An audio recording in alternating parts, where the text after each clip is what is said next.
Ngayon gusto namin makita na mafailan ng kaso yung mga tao na may kasalanan sa kung anong nangyari sa paglungkot kay Pangulong Rodrigo Duterte. Ma'am, inirekomenda ni Senator Amy Marcos ang pagsasampa ng criminal at administrative charges laban sa mga remulya kina Marbil, Torre at Ambassador Lacanilaw kaugnay sa illegal na pag-aresto kay PRD. Ano pong masasabi niyo dito? Opo.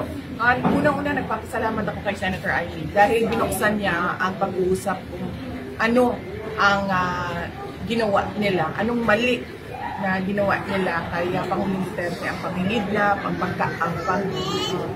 ang pagkawat sa iyahalo, dinhi sa ato ang naso, na naku kayo magpasalamat.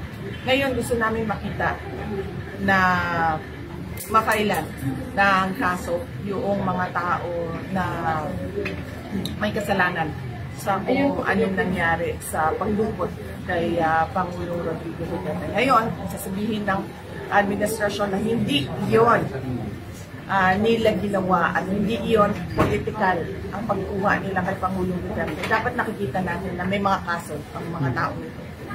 Thank you.